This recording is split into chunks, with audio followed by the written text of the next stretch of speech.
আসসালামু আলাইকুম প্রিয় শিক্ষার্থীবৃন্দু। তো তোমরা যারা আমার এডুকেশন 24 চ্যানেলটি এখনো সাবস্ক্রাইব করো নাই তারা অবশ্যই সাবস্ক্রাইব করে পাশে থাকবে।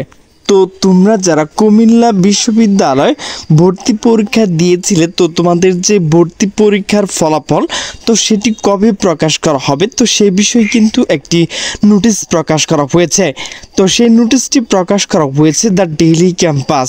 তো নোটিশে বলা হয়েছে কুবিতে ভর্তি পরীক্ষার ফলাফল প্রকাশ কাল। তো নোটিশটি মূলত প্রকাশ করা হয়েছে 21শে এপ্রিল 2025 দুপুর 2টা 47 তো নোটিশে বলা হয়েছে কুমিল্লা বিশ্ববিদ্যালয় কুবি 2024-25 শিক্ষাবর্ষে এ ইউনিট এবং সি ইউনিট ভর্তি পরীক্ষার ফলাফল আগামীকাল 22শে এপ্রিল মঙ্গলবার প্রকাশ করা হবে। সোমবার 21শে এপ্রিল বিশ্ববিদ্যালয়ের রেজিস্ট্রার অধ্যাপক ডক্টর মোহাম্মদ আনোয়ার হোসেন বিষয়টি নিশ্চিত করেছেন।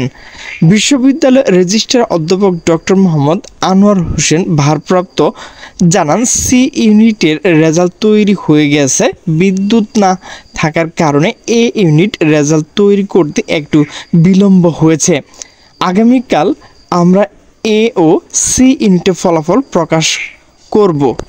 জানা গেছে সি ইউনিটের 12টি কেন্দ্রে 9,952 জন শিক্ষার্থী, বিপরীতে উপস্থিত ছিল 7,646 জন। উপস্থিত হার 76.83%। এ ইউনিটের 30টি কেন্দ্রে 32,658 জন শিক্ষার্থী, বিপরীতে 21,999 জন। উপস্থিত হার হল 67.53%। গত 19শে এপ্রিল সকাল 10টায় সি ইউনিট এবং বিকেল 3টায় এ ইউনিট ভর্তি পরীক্ষা অনুষ্ঠিত হয়। তো প্রিয় শিক্ষার্থীবৃন্দ, তোমরা যারা কুমিল্লা বিশ্ববিদ্যালয়ের শিক্ষার্থী রয়েছে, তো তোমাদের যে পরীক্ষার ফলাফল তো সেটি কিন্তু আগামীকাল প্রকাশ করা হবে। তো প্রিয় শিক্ষার্থীবৃন্দ, আমার ভিডিওটি যদি ভালো লাগে তাহলে অবশ্যই লাইক কমেন্ট শেয়ার করবে। সকলে সুস্থ থাকবে, ভালো থাকবে। আল্লাহ হাফেজ।